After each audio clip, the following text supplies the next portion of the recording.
Welcome to this short film, which summarises a series of presentations by UCL academics on the subject of 15-minute neighbourhoods.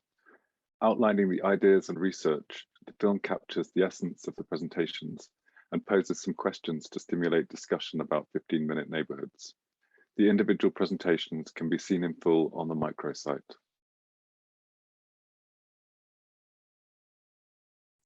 "15-minute neighbourhoods are proven to be a very useful and I suppose popular rallying call for communities, not just in London or the UK, but globally at the present time. And before we rush headlong into shaping the 15-minute neighbourhood, I'd like to set out some key issues for consideration that you might think are provocations in some way. The first issue is one of definition and aspiration, what we want to achieve. And the emphasis is very much on enabling communities to walk or cycle to essential services within 15 minutes of their home. And the emphasis there is on walkability, on cycling, reducing car dependency, access to services and green space, but also safety as well.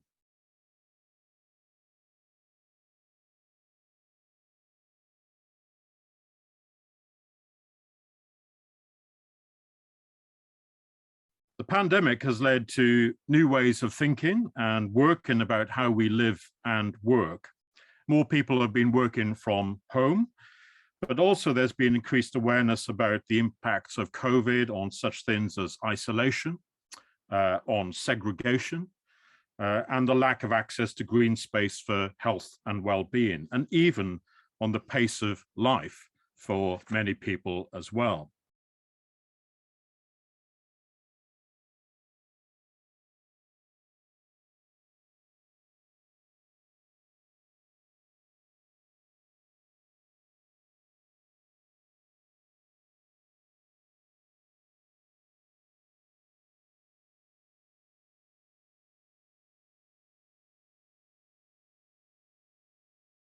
The second issue, a set of provocations, are challenges. That's not only about how we achieve the aspirations of the 15-minute neighbourhood, but also because it'll be easy for it to be appropriated as a label for other agendas and other interests. It'll be all too easy for existing advantaged communities to adopt the label of the 15-minute neighbourhood. Estate agents are going to love it, I'm sure. And it very much could accidentally or deliberately fall into the hands of the independent coffee shop areas as an aspirational lifestyle label that will attract people to it.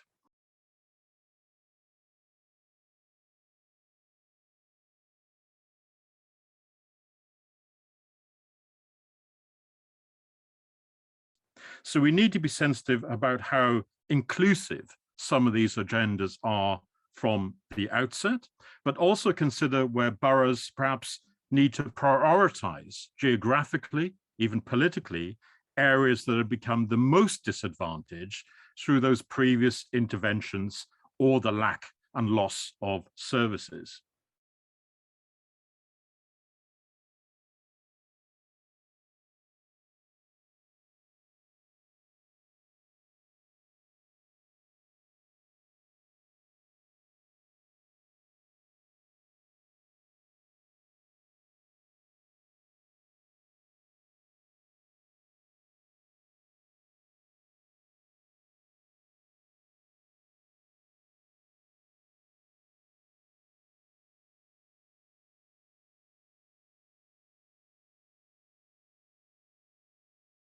And the essential ingredients here are well-being, communities, infrastructure, and growth.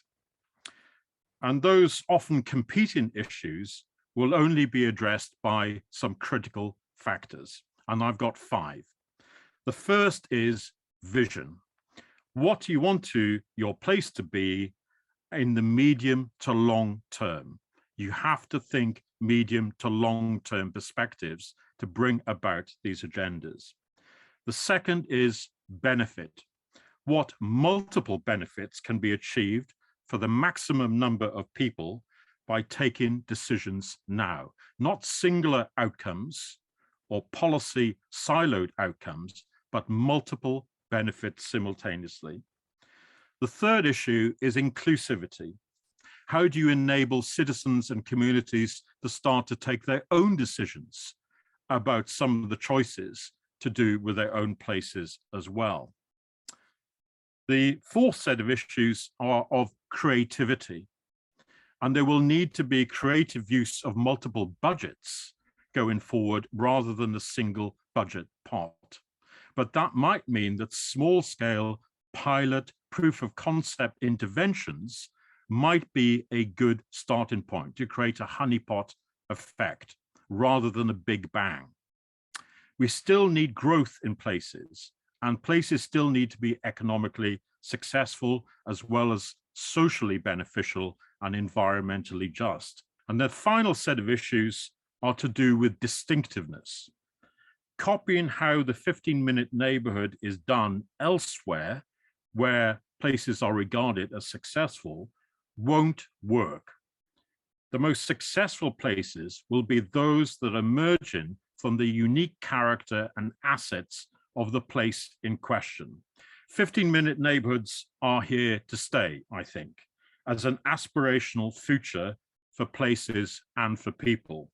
The devil will be in the translation detail to make them a practical reality.